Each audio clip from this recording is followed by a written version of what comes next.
She's a dangerous element. I've already called 911. That's what the woman in the banana yellow power suit screamed at my wife barely an afternoon after we'd set foot in our new neighborhood. No questions, no hesitation, just saw a military-style backpack and a hint of insignia under Ellie's jacket and decided right then we were public enemy number one. There she stood, clutching her plastic-wrapped HOA rulebook like it was the Dead Sea Scrolls, ordering the cops to get this suspicious woman out of her perfect little gated paradise. But Ellie, she just smiled, took a long sip of coffee, and slid a single ID card onto the hood of the police cruiser. I wish you could have seen Karen's face. She went from righteous fury to dead quiet, stumbled back a couple steps, and then turned on her heel and ran. FBI badges tend to have that effect. You ever have one of those moments where you realize you might not know your spouse as well as you thought? That was me standing there with a box of dishes, thinking back on the last 6 months, wondering how on earth we'd landed here, caught between a suburban tyrant and a federal investigation. My name's Marcus Chin. 6 months ago, I thought I'd found paradise. You know the drill: months of apartment hunting, crappy landlords' walls so thin you could hear the neighbors breathing, and then bam, the dream house pops up at a price that's almost too good to be real. That was Maple Grove Estate. Should have known when something sounds too good in America, there's always a catch. In this case, the catch was a homeowners association run by someone who makes Cruella de Vil look like a puppy lover. Ellie and I had squeezed into a 2-bedroom downtown for 3 years, saving every penny, waiting for the right moment. I freelanced software gigs. She worked as an accountant, always talking about boring clients and numbers, but man, I never imagined her clients might have names like Operation Suburban Shield. The house was listed with all the red flags, underpriced, 4 bedrooms, must sell immediately. The seller, a nervous guy named Thompson, practically handed us the keys while looking over his shoulder the whole time. I figured he was just stressed. In hindsight, I should have run for the hills. Moving day, perfect weather. The street was so quiet it was spooky. No kids, no dogs, just manicured lawns and houses straight out of a catalog. Ellie kept scanning the street, checking her phone. I barely noticed the way she positioned herself with a clear view of every angle, or that her jacket's patches weren't just random. 2 hours in, I heard the clack of high heels like an approaching storm. Excuse me. Excuse me. Her voice had the authority of a drill sergeant, and her look, banana, yellow suit hair, like a helmet, heels sharp enough to pierce armor, was unforgettable. I'm Karen Whitmore, president of Maple Grove HOA. I'll need to see some identification and proof you're authorized to be here. I started to speak, but Ellie beat me to it, cool, calm, polite. Good afternoon, I'm Elena Rodriguez Chen. This is my husband, Marcus. We closed on 1247 Sycamore Lane yesterday. She reached into her bag for paperwork, but Karen's eyes were glued to that military pack like it was ticking. Military equipment is not permitted in this neighborhood without authorization, Karen barked, voice rising, till, I swear, birds took flight 3 streets over. Family-friendly community. Strict security. She was pointing like she'd discovered plutonium. That's when I really noticed Ellie's posture, her alertness, how she took in every escape route. Ma'am, Ellie said, polite but steel underneath everything I have is legal and appropriate. But Karen, already dialing 911 with a vengeance, announced, there's a possible military infiltration here, as if we were about to deploy tanks on Sycamore Lane. 10 minutes later, a cop car rolled up. Detective Murphy Guy looked like HOA disputes were his weekend specialty, stepped out, barely suppressing an eye roll. When he spotted Ellie, though, something shifted. Agent Rodriguez, what are you doing here? He muttered, quiet but clear. My brain nearly short-circuited. My wife. Agent Rodriguez. Karen, of course, missed all the subtext. Officer, I demand you arrest this woman immediately, waving that binder like it was the Constitution. Murphy sighed. I'll need IDs from both parties. Ellie produced her wallet, flashed something, and Murphy's entire stance changed: respect, distance, authority. Ma'am, apologies for the trouble. Anything you need. Karen, undeterred, wanted answers. How could any ID justify military gear? Ellie just smiled. Miss Whitmore, my credentials are current, and my presence is legitimate. Karen snapped photos of everything, mumbling about protocols and conspiracies, her paranoia so thick you could taste it. Murphy quietly told her to step back, and Ellie, with that same amused patience she used, explaining why we couldn't buy a new TV, suggested I start moving boxes inside. As I walked away, I caught Ellie telling Murphy Operation Suburban Shield proceeding as planned.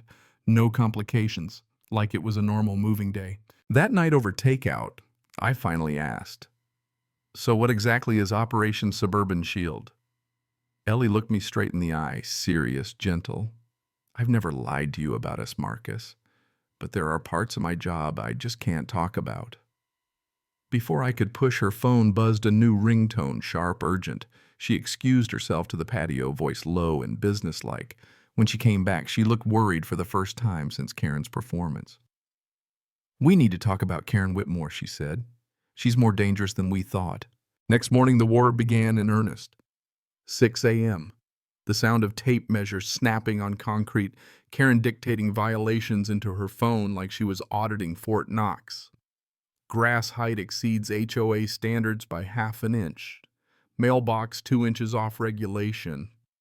She wore a tactical vest over her suit gear, slung like a discount SWAT team. By 10, it was garbage can violations. Ours were black. Not the forest green approved. It was almost impressive, the dedication she put into being a pain. Ellie sipped coffee, watching Karen measure our house numbers, jotting notes in her own little book. That's when I started digging into the HOA Karen, the previous owners. Turns out over 2 years, 12 families had left, everyone a minority military or anyone who questioned Karen's rules. Our seller, a 20-year Army vet, driven out after a year and a half. Each time, Karen had them sign special assessments giving her wild access to their homes. And as I pieced that together, Ellie was busy documenting Karen photos, notes, the whole 9 yards, watching not just Karen but any nosy neighbors. This wasn't HOA drama, it was espionage in slow motion. 2 p.m. Karen delivered a violation packet thick enough to use as a doorstop. 12 pages, petty stuff, fabricated stuff, and a threat our residency would be reviewed at the next board meeting. That night, Ellie took another call, voice crisp and official, saying the subject might be onto them, and she needed 48 hours for scene security. When she hung up, she said, "I have to leave for work. Don't engage with Karen, don't fight the violations, don't let her in the house." Her tone said it wasn't negotiable. Alone, I braced for the next attack, except I wasn't really alone. My mom arrived, tactical purse and all, ready to throw down with any HOA dictator. When Karen returned clipboard in hand, Mom met her with nuclear-level politeness, admiring her dedication, praising her attention to detail. Karen got so flustered she practically bragged herself into admitting how obsessive she was. Then Mom asked, "Do you have master keys to check interiors?" Karen paled, stammered, and her assistant suddenly wouldn't meet my eyes. Mom leaned in after they left. "That woman's been inside your house. Marcus, the question is how and why." That's when the FBI called. Agent Williams, sharp-eyed, straight to the point, told me Ellie was working undercover on a financial crimes task force, and Karen Whitmore was a suspected ringleader laundering money through HOA fees. I showed Agent Williams the weird network logs I'd found. Turns out Karen wasn't just snooping through lawns, she was hacking into Wi-Fi, uploading files from inside our home using the HOA as cover for a massive criminal operation. As we talked, my phone rang again, my dad calling from a jail in Nevada, desperate for bail. Agent Williams' face said it all. Karen's crew had orchestrated the arrest to put pressure on us. "She's trying to distract you," Marcus Williams said. "Are you going to let her succeed?" Instead, I dove into the HOA's finances, uncovering fake properties, bogus assessments, missing money, a whole spreadsheet of evidence. Williams called Ellie. "Your husband's better at this than you said." Ellie's voice came over the phone, relieved, proud, warning me that Karen was desperate and dangerous. That evening, 3 black SUVs rolled up. FBI agents poured out, Ellie in full tactical gear at the front. Karen watching from her window. Within minutes, our house was command central. Williams handed Ellie my spreadsheets. They compared notes. Your work helped secure federal warrants, Ellie said, pride clear in her voice. Then Williams dropped the real bombshell. Karen wasn't just laundering money, she was using the HOA to recruit, train, and target federal families for espionage. And right as we digested that, all hell broke loose. Karen, completely off the rails, burst through our window crowbar, swinging, screaming about government infiltration and tyranny. The standoff was surreal. Karen backed against the fireplace, agents' guns drawn, Mom offering her tea, like this was a PTA meeting, not a federal raid. Karen. Dear, would you like some chamomile tea? You seem very stressed. If I hadn't been terrified, I would have died laughing. Karen ranted about protecting the neighborhood, about the wrong kind of people. Ellie stepped in. You have 30 seconds to surrender or this escalates. When Karen finally dropped the crowbar, sobbing about wanting to matter, it was the end of her reign. Months later, Karen was in prison. The neighborhood was transformed, a community garden where her house once stood, kids playing, families returned. My mom started a trust, the Johnsons and Martinezes came back, and Detective Murphy ran barbecue duty. Ellie and I stood in the new garden, coffee in hand, watching families rebuild. You helped bring her down, Marcus, Ellie said. And I realized I was prouder of that than any computer gig I'd ever done.